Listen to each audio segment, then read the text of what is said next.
ribu 5 jutaan. itu yang pecahan berapa mas? Dicampur pecahan 100. Yang 50 sama yang 10.000 sampai 10.000 yang paling kecil. yang 10.000 ya. Kali 20 kan cetak. Oke. Kak, dijual atau pakai sendiri atau ada pemesan? Di ini pakai sendiri. Pakai sendiri. Kemana Biasanya bayar? kemana, Kak? Sudah kemana bayar pakai?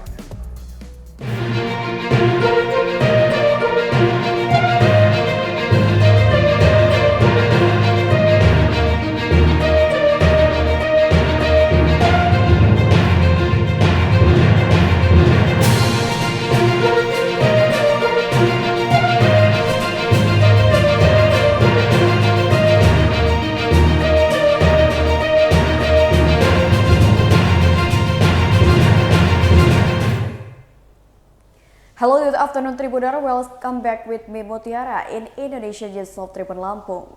We will present you an updating and interesting information from every place in Indonesia. And here the complete news.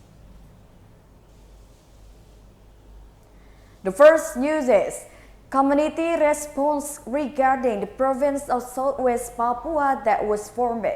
Southwest Papua Province was formed and legally became law. The ratification follows the plenary meeting of the House of Representatives of Republik Indonesia regarding the ratification of the Southwest Papua Province Bill in Jakarta. Responding to this, a number of indigenous Papuan traders at the Remu Central Market, Sorong City said that the expansion of the province had not had a significant impact on their welfare. Papuan mothers do not expect much from the division of Southwest Papua Province. Agustina, an OAP trader, said that the expansion of province and district or cities did not change her destiny from being a trader to a civil servant. He considered that efforts to split regions, both province and district or cities, were in the interest of the political and government elites. Information about the Southwest Papua draft law being passed into law by the Republic Indonesia's People Legislative Council at a plenary session on Tuesday, 17 November 2022 was obtained from the narrative of fellow traders in the market.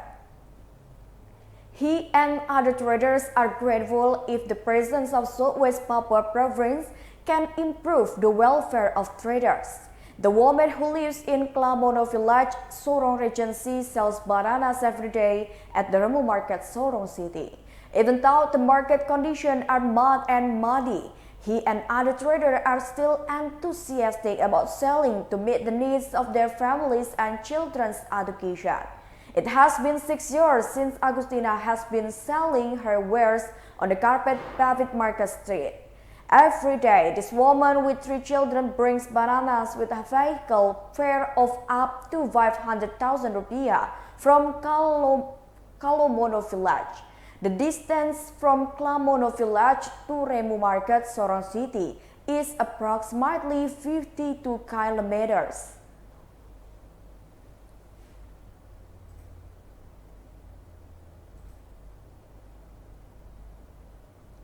The next news is the Trans-Sulawesi Mamuju Majene route was closed by a landslide. The Trans-Sulawesi route for the Mamuju Majene route West Sulawesi is still completely closed until this morning, Saturday 19 November 2022. There was a new landslide point located not far from the first landslide point in Sangian, Sumakuyu Hamlet, Majene Regency, West Sulawesi. As a result of heavy rains, landslide materials in the form of rocks fell onto the road. Material landslides in the form of soil and large rocks still completely block the shoulder of the road. The connecting road access between Majene and Mamuju is also not passable. Until now, the National Road Agency is still having problems evacuating landslide materials. This is because the weather in the area is still pouring rain. Motorists are also advised not to cross. Information compiled by tribunsulawesi.com until 8:30 a.m. The rain had not stopped. It was stated that the closure was due to heavy rain, which made landslide material not yet cleaned up. He informed that the road hall would work after the rain stopped for the sake of everyone's safety. Previously, it was reported that the condition of the landslide in Onang Sendana District Majene is currently still being showered with heavy rain. As a result, the national route in Onang Majene leading to Mamuju Regency was completely closed. It is said that several heavy equipment were always on standby at the location. Likewise, the personnel of the West Sulawesi Regional National Route Center. Meanwhile, said Idris Jafar, there are 5 operators. Meanwhile, 3 supervisors and 2 supervisors are at the site.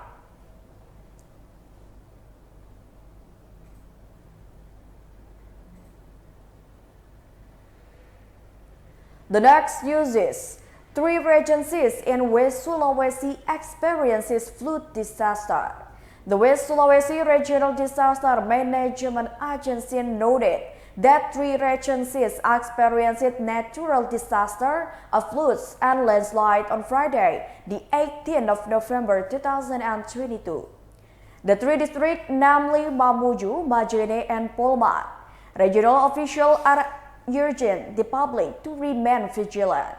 Since 20 minutes to 8 a.m., heavy rain accompanied by lightning and strong winds occurred in Mamuju District, Simboro District, Tapalang District, West Tapalang for Mamuju region. Meanwhile, in Majene Regency, it occurred in Pamboang, Sendana, Malunda, Ulumada, Tamerodo, Sendana, Tubo Sendana, and their surroundings. In Polman itself, the vulnerable areas are Tinambung, Campalagian, Wonomulyo, Polewali, Tutar, Binuang, Tapango, Mapili, Matangga, Luyo, Limboro, Balanipa, Andreapi, Matakali, Alu, and Bulo. When contacted by Tribun Sulawesi.com, head of West Sulawesi, BPBD Amri Eka Sakti said that the floods were now receding. For the scope of disaster impact, until now only Mamuju has been registered, Street General Sudirman, Kali Mamuju, around gas station Binaga Village. The West Sulawesi BPBD Disaster Management Operation Control Center carry out monitoring of development in condition of disaster events in coordination with the Mamuju Majene Polewali Mandar Regency BPBD. Apart from that, his party also dispatched a TRC team in the Mamuju River area as many as 10 people and 10 people in Malunda district to carry out monitoring and evacuation and deploy 1 rubber boot each in 2 flood locations.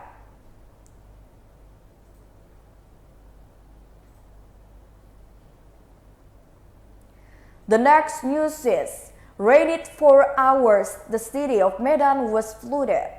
It rained in the city of Medan from the afternoon until the evening on Friday, the 18th of November 2022. As a result, a number of areas in Medan City were flooded and caused traffic jams. Based on the monitoring of the Medan Tribune, several routes were flooded, namely Ahmad Rifai Street, Kiai Haji Zainul Arifin Street, Hasanuddin Street, Saint Menchirim Street, and other. In fact, several routes were flooded up to the knees of adults, such as on Sunggal leading to Street Gatot Subroto near the Tomang Elok complex. Many motorcyclists, car, rickshaws, and public transportation were forced to stop because of the strike. Severe flooding also occurred on Saint Menchirim Street towards Street Kiai Haji Wahid Hashim. The high level of flooding has made a number of houses in the Arno Spirit from being flooded. Many passing vehicles choose to turn around looking for other alternative routes, but many are desperate to break through the flood. Traffic jam due to the flooding occurred in the area of Gatot Subroto Street in front of Lotte Grosir to be precise. Riders stuck in traffic, some choose to turn around, but some are still holding on. A number of roads in Medan City were flooded again after being showered with heavy rains for about 4 hours. In fact, some roads cannot be traversed by motorists due to the high volume of water, like on Dr. Mansur Street, Medan City, to be exact, in front of the University of North Sumatra. According to a Bayangkara personnel who supervise community security and other, the Medan Baru Police sector Robinson Simatupang, for the time being the route is impassable for vehicles because it is covered in water.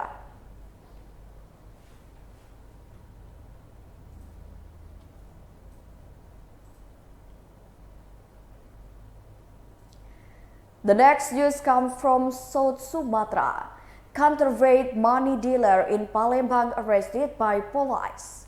A man who made and circulated counterfeit money in Palembang City was arrested by a team from Unit 5 Subdirectorate 3, Directorate of Crime and Violence, Directorate of General Criminal Investigation, South Sumatra Regional Police. Epin Bayandi was taken away by police at his rented house on Mutual Street Cooperation in Trisuka Maju Village, Sakau District, Palembang. He printed various kinds of counterfeit bills using an Epson printer. He got this skill through learning from YouTube. In front of the police, Epin admitted that he had made counterfeit money. Within 1 month, Epin has managed to print money worth 5,200,000 rupiah. He counterfeit money to use it for daily needs and managed to buy a cell phone using the cash on delivery method. When he was arrested, the police also helped secure counterfeit money ready for distribution that was in his house. In front of the police, Epin also demonstrated how he faked the money. From how he did a scan with a printer to how he gave a hologram to make it look more like real money.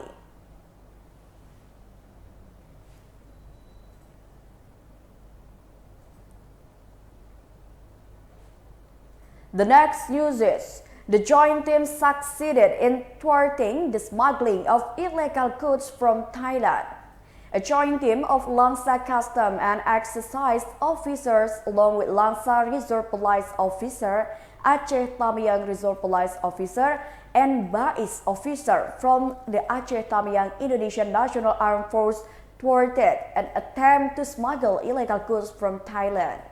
The joint officer also confiscated a unit of high-speed craft ship and a unit of truck that was used as a means of transporting the illegal goods. Head of the Langsa Custom and Excise Sulaiman, Head of the Langsa Resort Police Agung Kadigoro Nusantoro, Head of Aceh Tamiang Resort Police Imam Asfal, Commander of the Bais Aceh Tamiang Task Force Captain Marsri Hadi, Head of Langsa Quarantine, Head of Plant Quarantine at the Langsa Custom Warehouse on Friday, 18th of November 2022 in the afternoon.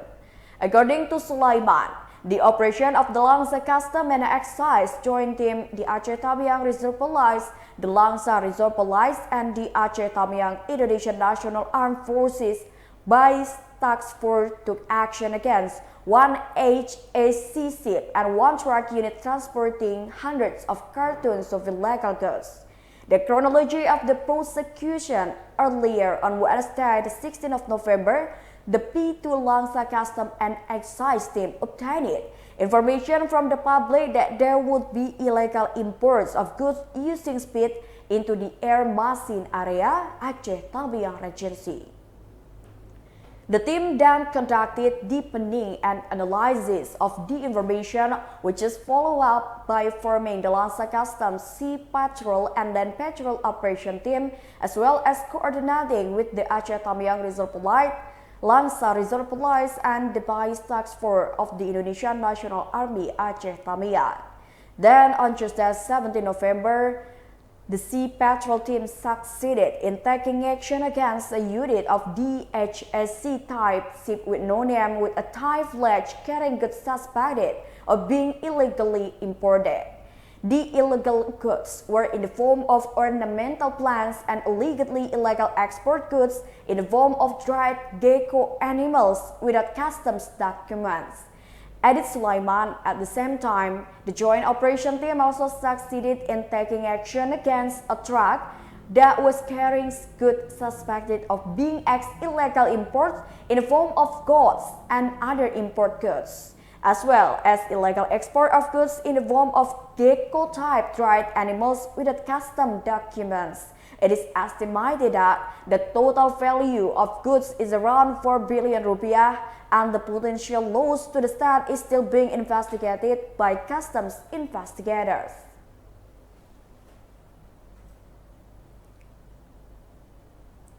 The last uses. 3 perpetrators of bullying the driver were arrested.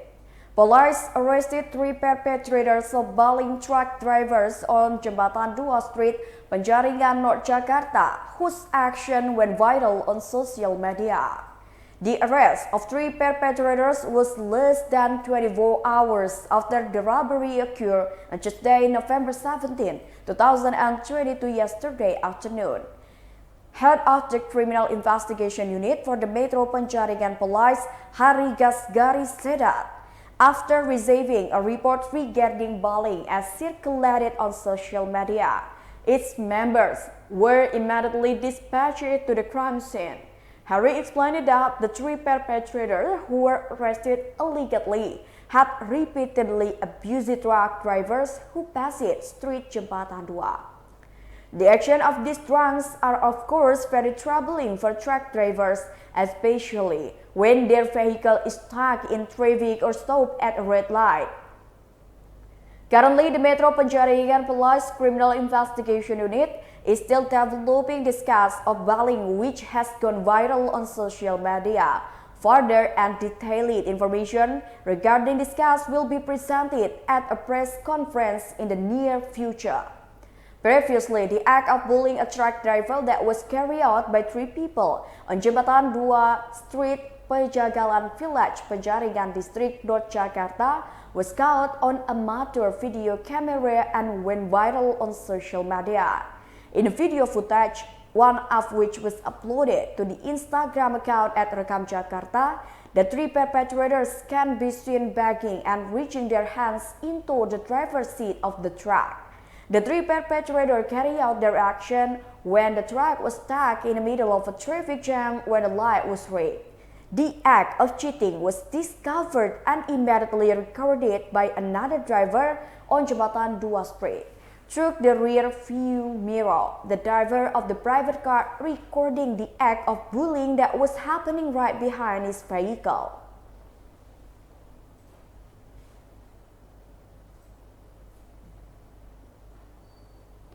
Well, I think that's all the news for today with me, Mutiara. Don't forget to follow us in Tribun Lampung News Video YouTube, Tribun Lampung Facebook and Instagram, and also TikTok account of Tribun Lampung for further information. Thank you for watching and have a nice day.